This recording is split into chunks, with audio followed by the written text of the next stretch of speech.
College football nerds here talking Ohio State. Preview time, preview season. That means college football's right around the corner. And you Ohio State fans that maybe just now are seeing that we're back, we did do a pretty good series, a 4-part series on NIL that I think you might find interesting. The link will be in the description, so you've got a little bit of homework to watch that or listen to the podcast version. We do a whole, just one take on that. Hour and a half, 2 hours, put it on in your car and let it ride. But first, we're going to talk Ohio State, Josh. And last year, I think the Michigan loss was in the regular season on a bit of a sour note, but that's the beauty of the bowl games, and that's why we keep talking about the bowl games mattering. Rose Bowl matters.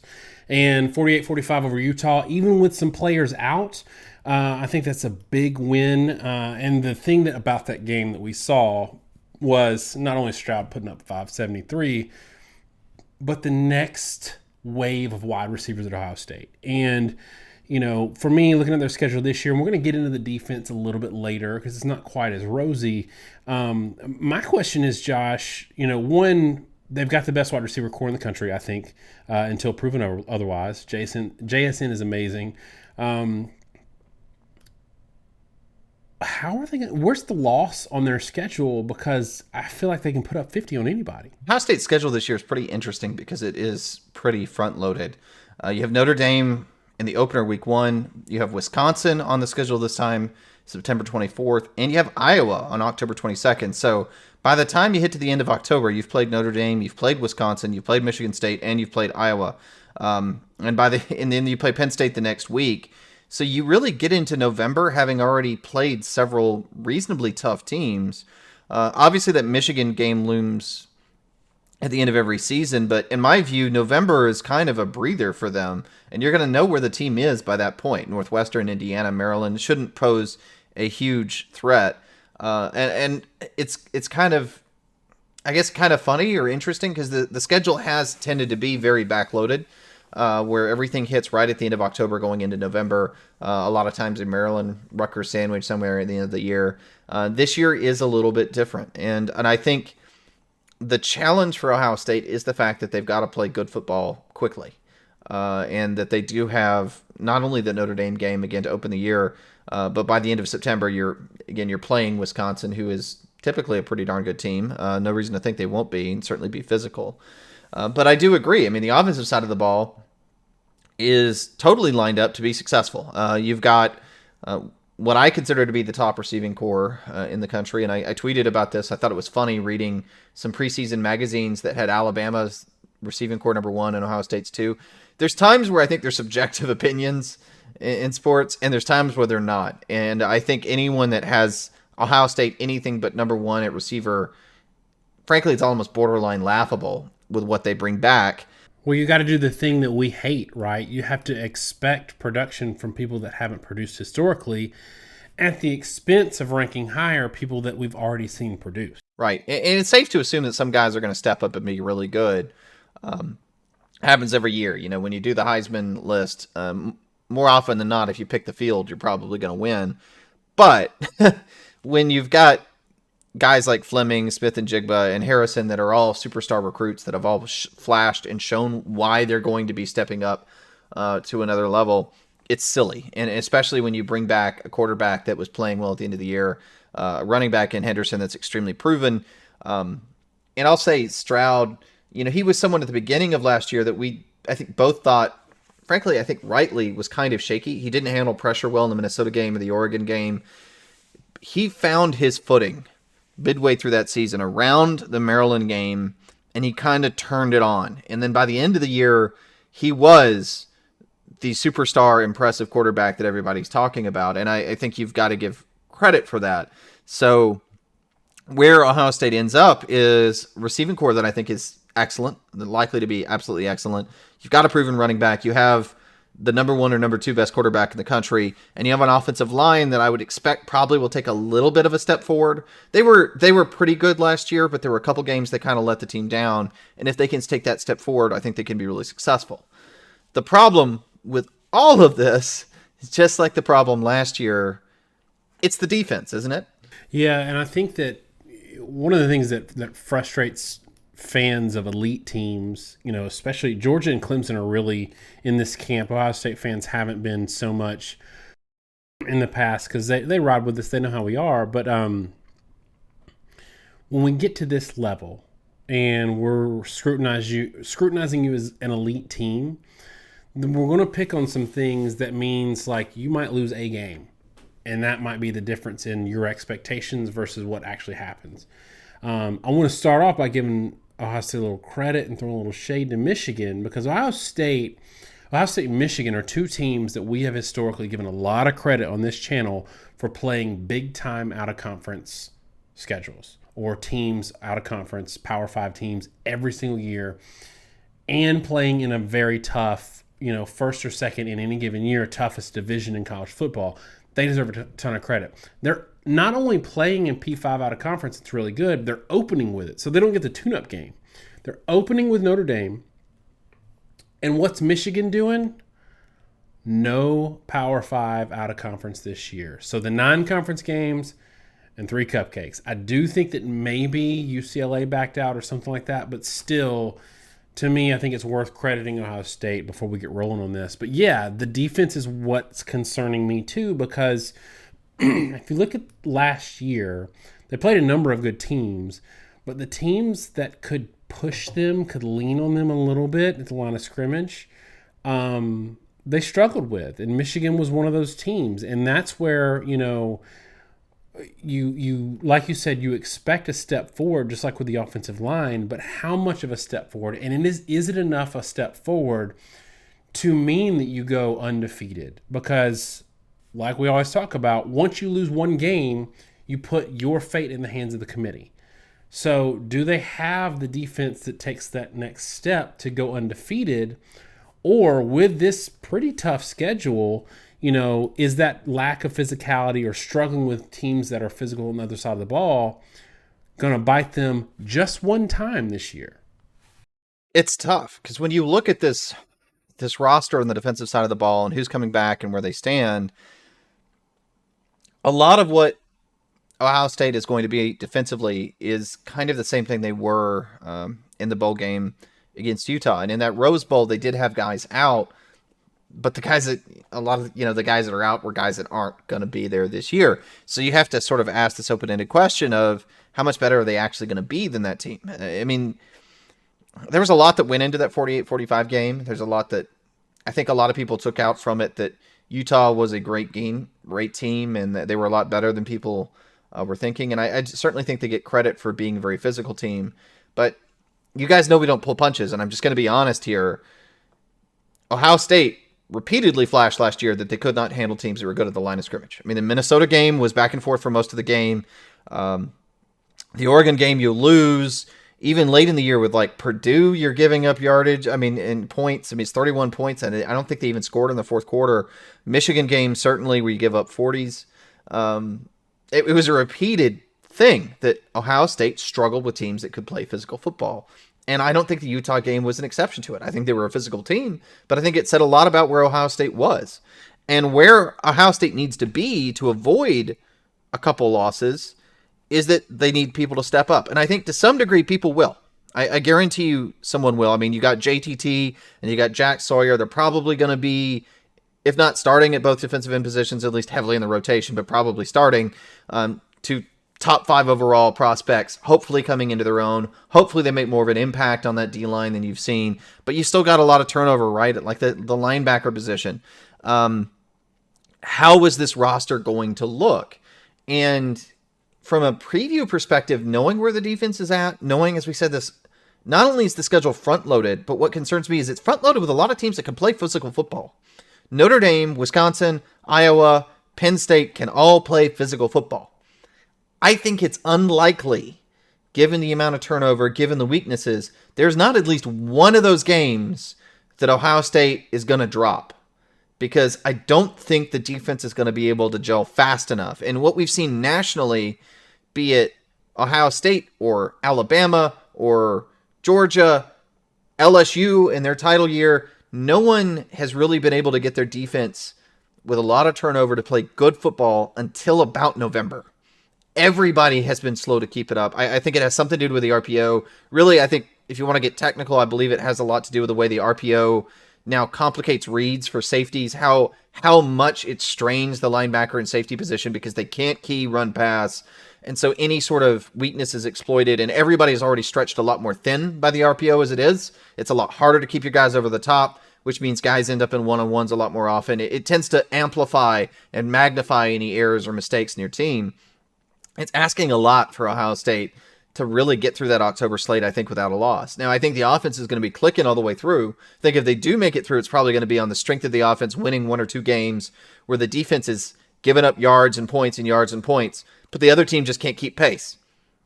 But I think, I'm not sure where Notre Dame's at. I mean, they were a very average rush team last year. They can play physical football. I don't know what we're going to get out of Freeman, but I certainly think in the month of October, and really coming out of that Wisconsin game, you're probably going to know against Wisconsin what you've got defensively. And even if Ohio State wins that game by 20 or 30 points, if they win it 50-30, where Wisconsin moved the ball the whole game, I'm still probably going to hedge to think they're going to drop one in the month of October. But the key to Ohio State is you can drop one, you can't drop two. And I would hedge to say they're probably going to be an 11-1 team. They probably still make that playoff. They still end up being 11-1. But I'm just flagging there's some cause for concern with this defense. And there's some reason to believe that they could hit a couple speed bumps. And we've seen it from Oklahoma time and again. If you want to depend on your offense, which can be the best offense in college football, to win you a game, man, it just takes a couple fumbles, a couple turnovers if your defense isn't clicking, and you could drop two. So I think it's an interesting conversation and an interesting thing to think through. So I would maybe put a little bit different spin on this. Even if the defense is good, I find this 5-game stretch of Wisconsin, Rutgers, at Michigan State, Iowa at home, at Penn State, that's a brutal stretch. And I know that our friends in SEC country down here like to bag on Big Ten schedules, but Ohio State's schedule, and this is something that we talk about a lot with SEC schedules, and this is very similar in that I don't know that Michigan State's going to be as highly ranked this year as they were last year. I don't know that Penn State's going to be great this year, though I do think they beat Auburn again. I don't know that Iowa's going to be great, but it's not necessarily that you play a bunch of top 5 teams in your schedule. When you have to play in 4 out of 5 games, teams that are good enough to beat good teams, and 3 of those are all in a row, that takes a cumulative toll on you where you in isolation might beat those teams pretty soundly, but having to prepare for them week after week after week is a lot different challenge. And that's something that we see with SEC West schedules. And I think, again, that's where Ohio State deserves a little bit of credit and maybe a little bit of flexibility. If they do drop one of those games, they still, let's be honest, like if they don't lose to Michigan, they're probably still going to win the division. So maybe none of this matters. But if I'm looking at the end of the season and they've got one loss and maybe they didn't win their division, but it was in that stretch, I'm going to give them a little bit more leeway than I might another team that dropped one randomly in the middle of the season. Yeah, no, I agree with that. I think the interesting thing is going to be to see if they get to that Michigan game in a position where the Michigan game is a meaningless play-in game, or does it end up being one that's a must-win with a lot more stakes? I think it's going to be interesting to see. There's a lot of pieces that could step up. Every time you have one of these teams with this level of talent, you assume people do step up, but it is certainly more dangerous when you play the better teams early in the year. And let me make one sort of weird factoid. So I'm going to throw out the thing that I think is most interesting about the team and sort of stall so you can think up something while I probably steal the point you would have thrown up. One is that both of us are really high on Marvin Harrison, and Jaxon Smith-Njigba is getting all the hype as the top receiver in college football, and I do think he's an elite receiver. He's a high-round draft pick, elite receiver. I think there's a little too much being played at the Utah game. True fairness, Utah had a converted running back playing corner in that game due to depth issues, and I don't think enough people quite realize that situation. Smith-Njigba is going to be very productive. I'm not saying he's a bad receiver. I'm just saying he's not going to be running as open as he was in that game, nor would any receiver against good defense. That was sort of a uniquely bad situation. And at the same time, I think Harrison really showed out himself, whereas, I think he kind of got overshadowed by just how easily Smith-Njigba was able to be utilized. I think both those guys are going to be kind of, more equal stars than I think the national media is projecting. Yeah, he got overshadowed because of the numbers. I put a stat up because somebody was talking about Texas's wide receiver room, and I put a stat out there that was like, look, the number 2 leading receiver for Texas last year had 30 more yards on the season than JSN had against Utah. I mean, and he wasn't even a starter last year. He was not the highline wide receiver for them. I'm on record on Twitter as saying that Harrison Jr. is better than JSN. And I think that is not a knock on JSN. I just think that Harrison Jr. might be the best wide receiver in the country. And I think that just from he's super physical, but also a pure route runner. And it is really something to watch. And he jumps off the tape to me. And I think that even Ohio State fans aren't appreciating him as much because they're so focused on what they got in Henderson and Stroud and JSN because of the numbers. But let me send this in a little bit different direction. We talked in our Texas preview about how 9-3 might be the ceiling. 8-4 is kind of what we're expecting, and we think that would be a really good year for them. Is anything short of maybe another national championship game appearance, maybe not win, but a playoff win, a Big Ten championship, and a national championship game appearance, is anything short of that a disappointment for Ohio State fans this year? Is that where they are? Because we always say Ohio State, Alabama, and I feel like that's Alabama fans' expectations. Do you think that Ohio State fans are going to be disappointed and should be if they don't at least make it that far? I think the fans would be disappointed to some degree. I think there's an argument that Ohio State might actually be a year away from its peak if they don't win a title. If they win a title, you're certainly going to see more guys go pro. That always happens. You'd probably for sure see seeing Stroud and Smith-Njigba going pro. But if they weren't to win a title, I don't think it's infeasible to think that maybe, I don't know, Stroud's probably going to go pro. Maybe he doesn't, but certainly maybe Smith-Njigba comes back. And like when I look at the defensive side of the ball and where a lot of the talent is, I could see the team being better a year from now. So in a weird way, Saban went on record as saying last year was a rebuilding year for Alabama and everybody laughed. To some degree, I still feel like Ohio State is in a couple rebuilding years. It's normal, every team goes through that. Even though Ohio State's and Alabama's do, it's just that their rebuilding year, the floor for that's a little higher than most. It's more you make the playoff, but maybe your chances of winning it aren't as good. I think Ohio State is still in a little bit of a reconfiguration mode. I also think they're more of an open question than a lot of people really want to discuss. But given the amount of talent, it's fair to think, again, when you've got top 5 overall players filling these slots, it's also fair to think that they could end up being better than they were last year. I'm just noting that there's a lot of guys like that are, Henderson, JTT, and Sawyer are all true sophomores. They're going to be back next season. So, yeah, I think fans would be disappointed. But I don't, personally, I'm not sure I would be, because I think my thought there would be, okay, well, we're building up to the next thing the next year. And then I think maybe the sustainability kind of hits another cycle, another level of continuation. But it depends on how. Let me put it this way, right? You've got C.J. Stroud, and everybody's going to be really upset if you don't win a title and you lose Stroud. But weren't people in the same boat when Justin Fields left? That Justin Fields was going to be irreplaceable, and here we are a couple of years later talking about how great Stroud is. There's no reason to think that Ohio State isn't going to be able to reload at that position too. But as you said, the bar when you're talking playoffs, when you're talking championship, is a different level. And when we're talking about right now, do you drop 1 game? Do you drop 2 games to make the playoff? Man, there's a whole other ball game to be discussed if you want to have the discussion of whether Ohio State can make the playoff and then win it. And right now, I think they've got the offense to do it. And maybe this is the final point for that whole skepticism about the defense in the month of October and where they're going to be at.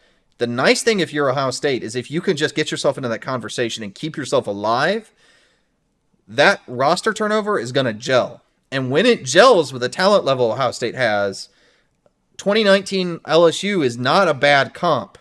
2019 LSU was not a great defensive team midway through the year. But by the end of the year, they were quite good. And playoff time, they were stellar. And they had a lot of guys go high in the draft. And that is absolutely where this Ohio State team can be built. They are built to gel and win a playoff if they can get there. The question to me is how fast can they gel, and can they survive the physical football teams they've got to face to get to that point? Yeah, and it's funny you talk about Justin Fields. About a little bit of a mic issue. You talk about Justin Fields, and in that game against Mac Jones, it's like two elite quarterbacks leave. Alabama's wondering what they're going to do. Ohio State's wondering what they're going to do. And both of their quarterbacks end up in New York again, which is crazy, the following year. So, yeah, I think that in a lot of ways that's not that big of a concern. They're always going to have dudes. I think one place that Ohio State really needs to get involved that they haven't gotten involved like Alabama and like some other teams is NIL and especially transfers. I think they're going to hit that hard this offseason, and they're going to be able to plug and play and fill in gaps where they maybe haven't really gotten rolling there yet. But, yeah, I think that often the thing for me with Ohio State is you made a great point with the LSU analog. I think that's a perfect way to discuss their ceiling. I just think that they need to survive this stretch of Wisconsin, Michigan State, Iowa, and Penn State. They need to survive that stretch, go into the Michigan game with only one loss, and then, like you said, the guys that are inexperienced in scheme or just overall years by Michigan aren't going to be inexperienced anymore. And, at that point, it's a completely different team. So, with that, Ohio State fans, maybe let us know if you think we're being unreasonable. Give us your prediction for your team's season, maybe record, in the comments. We don't love doing, overall predictions for what teams are going to do in August because there's just so many unknowns, and a lot of people will do those, but it's just not our approach. But let us know what you think your team's going to do this year, and maybe give us one player that we didn't talk about that we're missing out on that we need to keep an eye on. Last year it was Henderson. Coming into this discussion, everybody was talking about Henderson, and we saw the light after, I think, week 1. So let us know who we're missing on that. Thanks so much, y'all. Have a great week, and God bless.